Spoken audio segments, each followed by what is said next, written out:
Stuhal min freund and welcome to another video. I have received one particular and specific request over the last couple of months, quite a lot, especially under my reviews of The Rings of Power and videos that are connected with the show.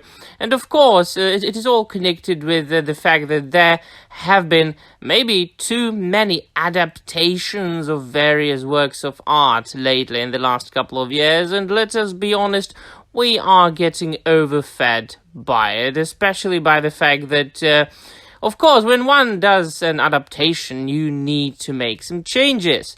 And I have covered this particular topic about 100 times when comparing The Rings of Power and Peter Jackson's trilogy, because, of course, there have been foul mouths with forked tongues that have gone as far as saying very unpleasant things about Peter Jackson just to be able to shill to Amazon even more.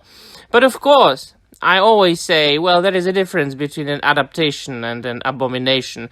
If you respect the lore and keep the quote-unquote the message and the atmosphere of the work of art, if you respect it and respect the author, the very same way Peter Jackson respected Tolkien when he was making his Lord of the Rings trilogy, then of course an adaptation can be good. And even the Academy awarded Peter Jackson's films by many statues of the Oscar, especially The Return of the King then, which received 11 Oscars during one evening, back then when Academy Awards still meant something. And so that question that people have been asking me is, how would you make a TV show based on the works of Professor Tolkien, or really adapting his writings? Not necessarily The Lord of the Rings or The Hobbit, but more so the Silmarillion and the Unfinished Tales and so on and so forth, because that was what people had been expecting before we knew that Amazon only has the rights to the appendices or to the Lord of the Rings.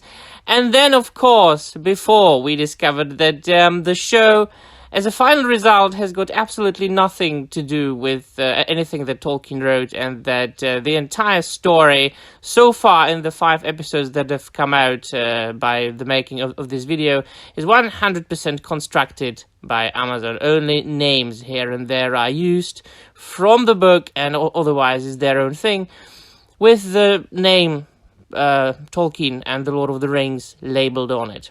So how would I make it? And of course, every time one thinks about an adaptation, it's a very subjective matter. That is why I say, we'll always go back to the source material, always read the book over anything else, because the power of imagination has no limits. And everybody, of course, imagines everything in the books their own way. And this is also why no adaptation in the world, in the history of movie making, can please everybody, can please 100% of the audience.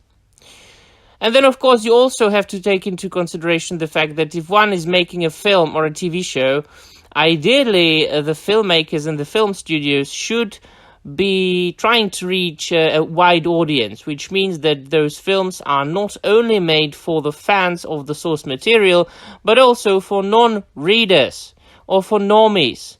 That is understandable. After all, the ultimate goal of movie studios and executives and producers and filmmakers is to make money making their films and TV shows, so that the quality has to be as high as possible. Well then, taking all this into consideration, my first and honest response is no adaptations. If it were up to me, solely and exclusively up to me, the European law, your good old European law, I wouldn't make any adaptations at all. I wouldn't make any TV shows or films adapting works of Professor Tolkien or based on them. I wouldn't even make video games based on them. Maybe here and there I would, under certain circumstances, allow a card game to be made. But it would have to follow the law to 100%. But I'm not a huge fan, and have never been, of adaptations in general. There are bright gems that I love, and of course, Peter Jackson's Lord of the Rings is one of them. The Godfather, for example. Some of the Batman films and TV shows I love as adaptations of the comic books, and so on and so forth. And there are others, of course, but I won't be talking about them here. So, the honest answer is no. No, nothing. No. If I had the rights, if I was the holder of the rights to the books, I would not allow anybody to touch them ever again.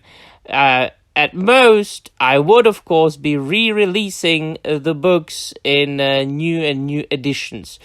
Of course, unchanged, unabridged, nothing deleted, nothing censored, no tampering, no effing up with the text on the inside. I would be, of course, making special collector's editions and leather-bound editions and box sets and slipcovers and some maps on the inside. Of course, I would be releasing calendars with the Tolkien's art and art from many of the artists that have been able to bring Tolkien's world into life beautifully, such as John Howe, Alan Lee, Ted Naismith, Hildebrand, and so on and so forth. But if you held a gun point to my face and if you said, all right, you must make an adaptation or else, then I would say, shoot me. No, all right, but if I really had to. All right, let us consider the fact that TV shows are very popular today on streaming services, and that they are probably more popular than films, than movies. Because, of course, people find it easier to just subscribe to a streaming service, and they can watch any movie that is released there anytime. There is no need to be bothered by going to cinema and so on and so forth. All right, so I would make a TV show. Let's say, all right. If I had some of the same circumstances, or if I found myself in some of the same circumstances as Jeffrey Bezos found himself, which is having billions of dollars to make a show, I would acquire the rights for the Silmarillion and the Unfinished Tales and basically anything that Tolkien wrote. If I couldn't do that, I wouldn't make the show. Full stop. But if I did... So those are some of the conditions that would need to be met in order for me to make an adaptation. I would need to be able to adapt everything and anything that Tolkien wrote. Then secondly, I would hire only the most experienced and skilled directors and screenwriters and producers and actors that I could find. I would get Weta Workshop involved. I would get Peter Jackson involved, Philippa Boyens and Fran Walsh. I would get Tom Shippey involved. I would get Brian Sibley involved. If I couldn't do that, I wouldn't make the show.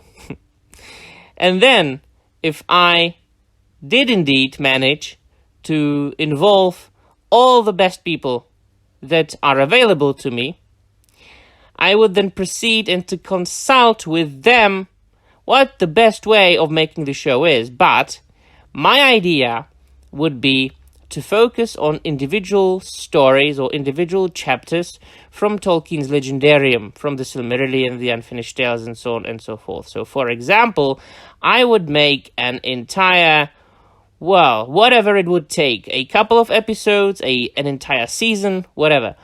Let's say the story of Beren and Luthien, the story of the children of Húrin, the story of Gondolin, the story of Númenor. I would focus on these matters.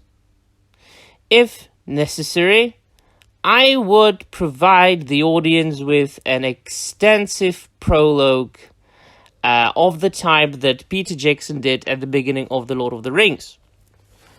It would be much longer because I would try to basically put into that prologue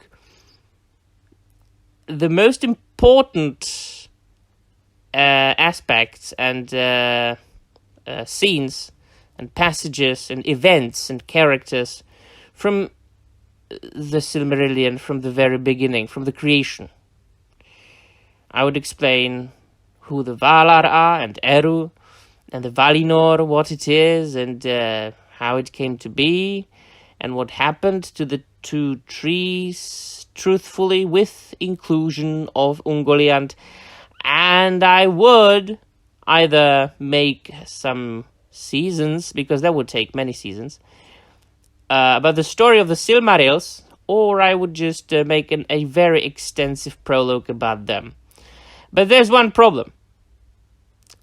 If you wanted to stay 100% true to the source material, you would be making the show just, or not just, but mainly for the fans of Tolkien. You couldn't be, or you wouldn't be able to go full crazy. Oh, well, you would. I mean, it would be possible. Let me rephrase this. It would be possible. It would be possible to stay 100% truthful to the source material and still make a good show, so even non-readers could enjoy it. But as I said, that would take billions of dollars and the involvement of everybody that I mentioned and more. And even so, the result would not please everybody. Trust me. Nothing that you would do would please 100% of the audience, but that is quite natural, and that is quite obvious, and everybody knows that. So that is my own take, the take of European law. This is my response to the many requests and comments that I have received about this thing, and I'd like to know what you think about it. Would you have made it the same way or some other way? Let me know in the comments down below. And by the way, thank you very much, my friends, for your support, for your continuous support of this channel.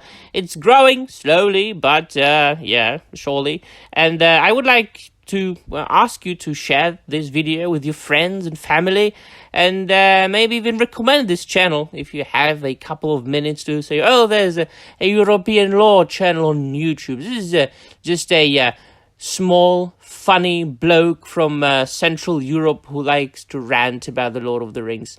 If you find a couple of minutes, check him out. All right, and that'll be all. Thank you very much for watching, and I'm out of here.